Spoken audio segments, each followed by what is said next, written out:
Moms for Liberty evaluated the Wit and Wisdom curriculum. This report is one in a series explaining our findings.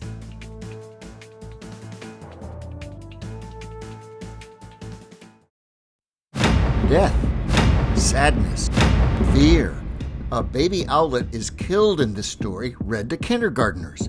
The book is titled Why Mosquitoes Buzz in People's Ears. The back cover describes the story as an amusing legend. Moms for Liberty doesn't agree.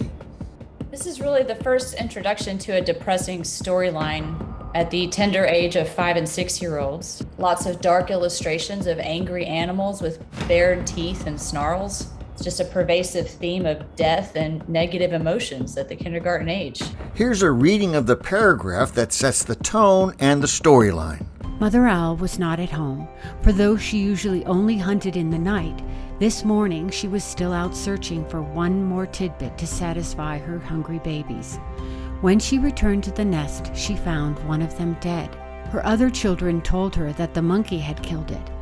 All that day and all that night, she sat in her tree, so sad. And in this book, it's the mother owl's job to wake the sun each day, and the other animals were fearful. They feared that the sun would never come back because the mother owl is experiencing such depression over the murder of her baby. It's a story that invokes one emotion after another. So it was the mosquito who annoyed the iguana, who frightened the python, who scared the rabbit, who startled the crow, who alarmed the monkey, who killed the owlet.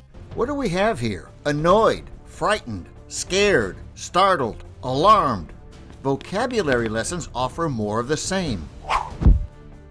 Page 222 of the Wit and Wisdom's Teacher's Manual asks, what do you think terrified means? Look at the picture of the rabbit's face to help you. They pick up a lot of the story from the illustrations. And that's why, children's book illustrators are so, important and popular, because so much of the story is told in the pictures. And what I noticed about in the teacher's manual all through Wit and Wisdom is that they have these, they have instructions repeatedly. Look at the pictures. Let's look at the pictures. Let's see what we can figure out from the pictures. So they're instructing the kids to focus on the illustrations. The teacher reads the story in one lesson, but it doesn't end there. It's reread and studied. Page 237 of the Teacher's Manual. Read aloud pages 5 and 6. Display the illustrations. What happens on pages 5 and 6? That's where the monkey falls on the baby owlet, killing it. The teacher asks questions about the scene. Then there's a class activity for pages 5 and 6. Students act out the illustration. The pages where the owlet is killed are displayed yet again later in a vocabulary lesson. Kids view the killing page 3 times based on the instructions in the teacher's manual. It's a dark storyline, and then there's the menacing illustrations, the baring of teeth, and more. And the one that struck me the most was there's the picture of this angry monkey, and he's bashing this baby owlet on the head with a stick. Why do our kids need to see? They don't need to see that. What is the point? What is the purpose? And that's what I keep wondering. Why did they choose this book? There are so many beautiful stories out there. I mean, walk into any children's library, the children's section is filled with beautiful books. And so I don't know why they focus on these negative, dark stories. This book is not one that Lori Wagner would choose for her 6-year-old.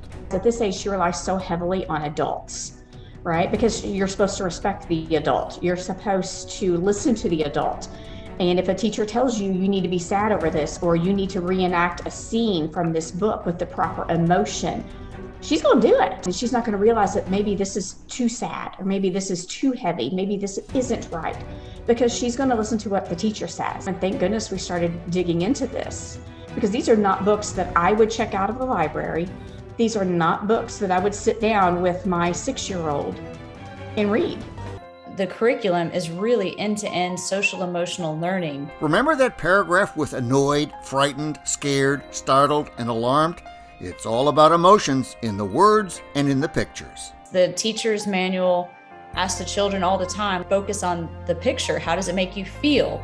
Focus on this picture. How does it make you feel? It's feelings, feelings, feelings. It even multiple times in the teacher's manuals encourages the teacher to tell the students how they feel. Let's stick to reading, writing, and math and leave the feelings for the playground and for at home. But to focus on the feelings as part of the curriculum, it's emotionally charged, and that's where this dark, depressing imagery comes from. That's why a lot of the subject matter is age inappropriate. It's too advanced for the age that it's presented at, and that's by design. It invokes an emotional response. Moms for Liberty says no to this book and the curriculum structured around it. It's too emotional, it's too negative, and far too much time is focused on both. Overall, it's age inappropriate.